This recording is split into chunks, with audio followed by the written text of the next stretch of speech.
ಸ್ನೇಹಿತರೆ ನಮಸ್ಕಾರ. ಡಾಕ್ಟರ್ ಸಿದ್ದು ಅವರು KK ನ್ಯೂಸ್ ಕನ್ನಡ ಚಾನಲ್ ಅಂತ ಒಂದು ಒಳ್ಳೆ ಯೂಟ್ಯೂಬ್ ಚಾನಲ್ ಅವರು ಓಪನ್ ಮಾಡಿದ್ದಾರೆ. ಆ ಯೂಟ್ಯೂಬ್ ಚಾನಲ್ನ ವಿಶೇಷತೆ ಅಂತ ಹೇಳಿದ್ರೆ ಅದರಲ್ಲಿ ಕೇವಲ ಸಣ್ಣ ಮಕ್ಕಳು ದೊಡ್ಡವರು ಯಾವುದೇ ಒಂದು ವಯಸ್ಸಿನ ಅಂತರ ಇಲ್ಲದೆ ಹೆಚ್ಚು ನಮ್ಮ ಕನ್ನಡಕ್ಕೆ ಸಂಬಂಧಪಟ್ಟಿರುವಂತಹ ಕರೆಂಟ್ ಅಫೇರ್ಸ್ ಎಲ್ಲ ಮಾಹಿತಿ ಸಿಗ್ತಾ ಇದೆ. ದಯವಿಟ್ಟು ಹೆಚ್ಚಿನ ಸಂಖ್ಯೆಯಲ್ಲಿ, ಅದರಲ್ಲೂ ನನ್ನ ಯುವ ಸ್ನೇಹಿತರು ಹೆಚ್ಚಿನ ಸಂಖ್ಯೆಯಲ್ಲಿ ಯೂಟ್ಯೂಬ್ ಚಾನಲ್ನ ಸಬ್ಸ್ಕ್ರೈಬ್ ಆಗಿ ಫಾಲೋ ಮಾಡಿ ಹೆಚ್ಚು ಕನ್ನಡ ಪರ ಜ್ಞಾನವನ್ನ ಬೆಳೆಸ್ಕೊಳ್ಳಿ ಅಂತ ಹೇಳೋದಕ್ಕೆ ಇಷ್ಟಪಡ್ತೀನಿ. ನಾನು ನಿಮ್ಮ ನಿರೂಪಕಿ. ನಾವೆಲ್ಲ ಸ್ಮರಿಸಬೇಕು ಅಂತ ಮಾತನ್ನು ಹೇಳಿ ಆ ಹಾಡತ್ತೆ ನಾನು ಅಪೇಕ್ಷೆಯಿಂದ ಹಾಡಿದ್ದೀನಿ. ಆ ವಿದ್ಯಾರ್ಥಿನಿಗೆ ವಿಶೇಷ ಅಭಿನಂದನೆಗಳು. ನಾನೇನು ಈ 3 ಪೇಜ್ ಬರ್ಕೊಂಡಿದ್ದೀನಿ ಅಂತಲ್ಲ, ಇದು ಸುಮ್ಮನೆ ಹಾಗೆ ನಮ್ಮ ಮುತ್ತು ಪ್ರತಾರ್ ಅವರು ಎಲ್ಲ ವಿಷಯಗಳನ್ನು ಪ್ರಸ್ತಾಪ ಮಾಡಿದ್ದಾರೆ. ಆದರೆ ನನ್ನ ಒಂದು ಆಶೆ ಇದೆ, ಈ ಸಮಾಜ ಪರಿಪೂರ್ಣ ಆಗಬೇಕು, ವಿದ್ಯಾರ್ಥಿಗಳು ನೈತಿಕವಾಗಿ ಬದುಕಬೇಕು, ಧಾರ್ಮಿಕವಾಗಿ ಬರಬೇಕು, ಆಧ್ಯಾತ್ಮಿಕವಾಗಿ ಬದುಕಬೇಕು ಅಂತ ಆಶಯದಿಂದ ನಾವು ಶ್ರೀ ಚನ್ನಬಸವೇಶ್ವರ ಪ್ರತಿಷ್ಠಾನವನ್ನು 2014ರಲ್ಲಿ ನಾವು ಪ್ರಾರಂಭಿಸಿದ್ದೇವೆ. ವಿಶೇಷವಾಗಿ ಅನ್ನಪೂರ್ಣ ತಾಯಿಯವರು ಆ ಕಾರ್ಯಕ್ರಮ ಉದ್ಘಾಟಿಸಿ ನಮಗೆ ಶುಭ ಹಾರೈಸಿದ್ರು. ಆ ಕಾರ್ಯಕ್ರಮಕ್ಕೆ ನಮ್ಮ ಪೂಜ್ಯರು ಕೂಡ ಸಾಕ್ಷೀಕರಿಸಿದರು. ಅಂದಿನಿಂದ ಇಲ್ಲಿನವರೆಗೆ ನಾವು ಹಲವಾರು ಕಾರ್ಯಕ್ರಮಗಳನ್ನು ಮಾಡ್ತಾ ಬಂದಿದ್ದೇವೆ. ಈ ಕಾರ್ಡ್ ನೋಡಿ ಕೆಲವರು ನನಗೆ ಭಾಳ ಮಂದಿ ಕಮೆಂಟ್ ಮಾಡಿದ್ದಾರೆ. ನಿನ್ನೆ ರಾತ್ರಿ ಒಬ್ಬರು ಫೋನ್ ಹಚ್ಚಿದ್ರು, ಈ ವಿಷಯ ಬಹಿರಂಗಪಡಿಸಬಾರ್ದು, ಅವರು ಮೆಸೇಜ್ ಹಾಕಿದ್ದಾರೆ. ನಾನು ಹೇಳ್ತೀನಿ ಏನಾಯ್ತಂದರೆ, ಶಿಶಿ ಮುಖಾರ್ತಾಳ ಮತ್ತು ನಾಗರಾಜ್ ಹೊಸಮನಿ ರಾಘವೇಂದ್ರ ಕಟ್ಟಿಯವರೇನು ದೊಡ್ಡ ಭಾಷಣಕಾರರು ಅಂತ ಇದೇ ಮೆಸೇಜ್ ಹಾಕಿದ್ದಾರೆ. ಈ ರೀತಿ ಮಾಡಬಾರ್ದು. ಸಮಾಜದಾಗ ನಾವು ಕೆಲಸ ಮಾಡುವಾಗ ನಮ್ಮ ಆಶಯಗಳು ಬೇರೆ ಇರ್ತಾವೆ, ನಿಮ್ಗೆ ಗೊತ್ತಾಗೋದಿಲ್ಲ. ಯಾಕಂದರೆ ಈ ವಿದ್ಯಾರ್ಥಿಗಳಿಗೆ ನಾವು ಆದರ್ಶ ಶಿಕ್ಷಕರನ್ನು ಪರಿಚಯಿಸಬೇಕಾಗತ್ತೆ. ನಿಮ್ಗೆ ಗೊತ್ತಿರಲಿಕ್ಕಿಲ್ಲ, ಶಿಶಿ ಮುಖಾರ್ತಾಳ ಮನೆಯಲ್ಲಿ ನಾವು ಸಣ್ಣವರಿದ್ದಾಗ ನಮ್ಮ ಅಕ್ಕ ಆಗಬೇಕು, ಅವರೆಲ್ಲ ನಾವಲ್ಲಿ ಹೊಲಸು ಮಾಡ್ತಿದ್ದೇವೆ, ಗಲೀಜು ಮಾಡ್ತೇವೆ, ಒಂದು ತಿಕ್ಕಿ ತೀಡಿ ನಮ್ಮನ್ನು ಈ ಲೆವೆಲ್ ತಂದರ ಅಂತ ಶಿಕ್ಷಕರು ನಿಮಗೆಲ್ಲ ಆದರ್ಶ ಆಗಲಿ ಅಂತೇಳಿ ಅವ್ರು ನಾವು ವೇದಿಕೆ ಕಳಿಸಿದ್ವಿ. ಜೊತೆಗೆ ನಮ್ಮ ನಾಗರಾಜ್ ಅವರು ಬ್ಯಾಟ್ರಿ ಸಲ ನೀವು ಕೈ ಮುಗಿತೀನಿ, ಕಾಲು ಮುಗಿತೀನಿ, ಇಲ್ಲ ನೀನು ಇರಬೇಕು ವೇದಿಕೆ ಮೇಲೆ ನಾವು ಒತ್ತಾಯದಿಂದ ಹಾಕಿದ್ದೀನಿ. ಒಂದು ಕಾರಣ ಇದೆ, ಅವರು ಬದುಕಿನುದ್ದಕ್ಕೂ 35 ವರ್ಷ ಸೇವೆಯಲ್ಲಿ ಒಂದೂ ಕೂಡ ಸಾರಿ ತಪ್ಪಿಸಿದವರು ಎಂದೂ ಲೇಟಾಗಿ ಹೋಗಿಲ್ಲ. ಇದಕ್ಕೆ ನಾನು ಸಾಕ್ಷಿ ಇದ್ದೀನಿ. ಬಹುಶಃ ನಮ್ಮ ವೈಎಸ್ ಮಿನಿಸ್ಟ್ರಿ ಅವರು ಹೇಳಿದರು, ನಿನ್ನೆ ಅವರು ಓಣೆಯಲ್ಲಿ 10 ವರ್ಷ ಇದ್ರಂತವ್ರು. ಇದ್ದಾಗ ಅವ್ರು ಒಂದು ದಿವಸ ಸಾರಿ ಲೇಟಾಗಿ ಹೋಗಿದ್ದು ನಾವು ನೋಡಿಲ್ಲ. 9ವರೆಗೆ ಬಸವೇಶ್ವರ ದೇವಾಲಯದಲ್ಲಿ ಇರ್ತಿದ್ರು.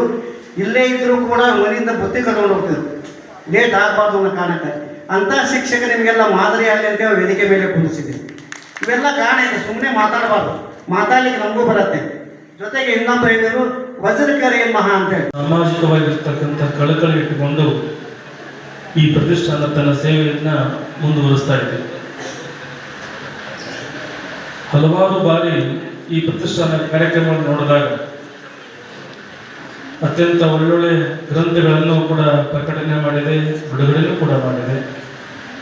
ಜೊತೆಗೆ ಅತ್ಯಂತ ಕೆಳವರ್ಗದವರನ್ನು ಕೂಡ ಕರೆದು ಈ ವೇದಿಕೆ ಗೌರವ ಮತ್ತು ಸನ್ಮಾನ ಕೂಡ ಮಾಡಿದೆ. ಜೊತೆಗೆ ಎಲೆಮರೆಕಾಯಿಯಾಗಿರ್ತಕ್ಕಂತಹ ಸಾಹಿತಿಗಳಾಗಿರ್ಬೋದು, ವಿದ್ವಾಂಸರಾಗಿರ್ಬೋದು, ಕವಿಗಳಾಗಿರ್ಬೋದು, ಈ ಎಲ್ಲರನ್ನ ಕರೆಸಿ ತನ್ನ ಪ್ರತಿಷ್ಠಾನ ಮುಖಾಂತರ ಗೌರವಿಸಿ ಅವರನ್ನ ಮತ್ತೆ ಹುರಿದುಂಬಿಸುವಂಥ ಕೆಲಸವನ್ನ ಚನ್ನಬಸವೇಶ್ವರ ಪ್ರತಿಷ್ಠಾನ ಕಾರ್ಯಕ್ರಮ ಮಾಡ್ತಾ ಹೊರಟಿದೆ. ವಿಶೇಷವಾಗಿ ಈ ವರ್ಷ ನಮ್ಮ ಎಲ್ಲ 3 ತಾಲೂಕಿನ SLC ಮತ್ತು PUC ವಿದ್ಯಾರ್ಥಿಗಳ ಒಂದು ಪ್ರತಿಭಾ ಪುರಸ್ಕಾರವನ್ನ ಈ ವರ್ಷ ಹಮ್ಮಿಕೊಂಡಿದೆ. ಬಹಳ ಸಂತೋಷದ ಸಂಗತಿ. ಯಾಕಂದ್ರೆ ಕೇವಲ ಒಂದು ಸ್ಕೂಲ್ ಹುಡುಗರನ್ನ ಅವ್ರನ್ನ 1, 2, 3 ರೀತಿಯಲ್ಲಿ ವಿಂಗಡಣೆ ಮಾಡಿ ಅವ್ರನ್ನ ಸಂಪರ್ಕ ಮಾಡಿ ಒಂದು ವೇದಿಕೆ ಕರೆದು ಸನ್ಮಾನ ಮಾಡೋದು ಬಹಳ ಕಷ್ಟ ಇವತ್ತಿನ ದಿನಮಾನಗಳಲ್ಲಿ.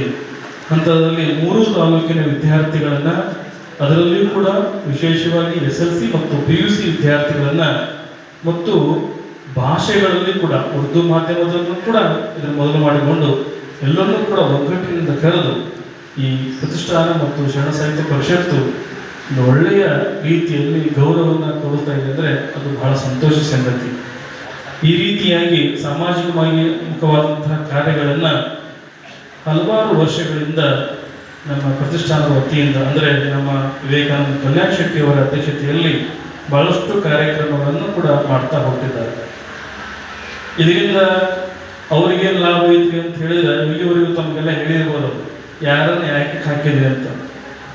ಅವರು ಒಂದು ವಿಶೇಷವಾದಂಥ ಕಾರ್ಯಕ್ರಮಗಳನ್ನು ಮಾಡೋ ಜೊತೆಗೆ ಆ ವೇದಿಕೆ ಮೇಲೆ ವಿಶೇಷವಾದಂಥ ವ್ಯಕ್ತಿಗಳನ್ನು ಕೂಡ ಕರೆದು ಅವರನ್ನು ಗೌರವಿಸುವುದು ಅವರ ಮುಖ್ಯವಾದಂಥ ಉದ್ದೇಶ.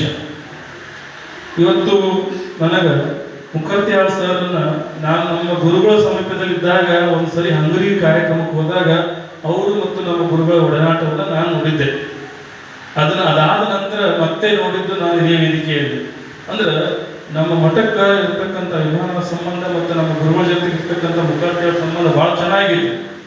ಅವರು ಹಲವಾರು ಬಾರಿ ಮುಖರ್ತಿಯಾಳ್ ಅಂದ್ರೆ ಹಂಗರಿ ಕಾರ್ಯಕ್ರಮಕ್ಕೆ ನಮ್ಮ ಗುರುಗಳನ್ನ ಬಹಳಷ್ಟು ಸಾರಿ ಕರೆಸಿದ್ದಾರೆ. ಇದೀಗ ಕೋಲಾರ ತಾಲೂಕಿನ ಕನ್ನಡ ಮಾಧ್ಯಮ ಮತ್ತು ಆಂಗ್ಲ ಮಾಧ್ಯಮ ವಿದ್ಯಾರ್ಥಿಗಳಿಗೆ ಮುಂದಿನದಾಗಿ ಸನ್ಮಾನ ಜರುಗ್ತಾ ಇದೆ. ಈ ಮುದ್ದು ಮಕ್ಕಳಿಗೆ ಎಲ್ಲರಿಗೂ ಕೂಡ ಚಪ್ಪಾಳೆ ಮೂಲಕ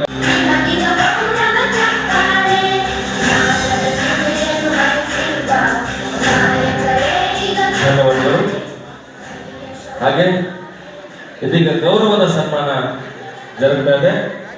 ದಯವಿಟ್ಟು ಕನ್ನಡ ನಾಡಿಗೆ ನಮ್ಮ ಬಸವನ ಬಾಗೇವಾಡಿಯನ್ನ ಪರಿಚಯಿಸುವಂತಹ ಕೆಲಸವನ್ನ ಈ ಮಕ್ಕಳು ಮಾಡಿ ಅನ್ನುವಂತಹ ಆಶಯವನ್ನ ವ್ಯಕ್ತಪಡಿಸ್ತಾರೆ. ಅವರಿಗೆ ವಂದನೆ, ಅಭಿನಂದನೆಗಳು. ಈ ಮಕ್ಕಳ ಜೀವನ ಭವಿಷ್ಯ ಉಜ್ವಲವಾಗಿ ಬೆಳಗಲಿ ಅನ್ನುವಂತ ಆಶಯದೊಂದಿಗೆ ಆ ಮಕ್ಕಳಿಗೆ ವಂದನೆ, ಅಭಿನಂದನೆಗಳನ್ನ ಸಲ್ಲಿಸ್ತವೆ. ಇದೀಗ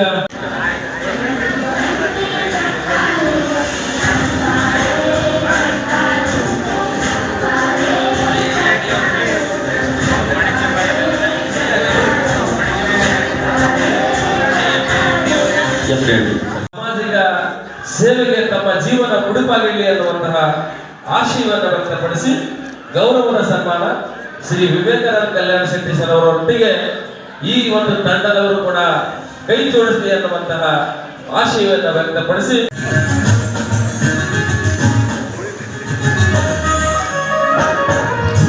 ಉರ್ದು ಮಾಧ್ಯಮದ ಅಖಂಡ ಬಸವನ ಬಾಗೇವಾಡಿ ತಾಲೂಕಿನ ಉರ್ದು ಮಾಧ್ಯಮದ ಮಕ್ಕಳು ಮುಂದಿನದಾಗಿ ವೇದಿಕೆಗೆ ಬರಬೇಕು.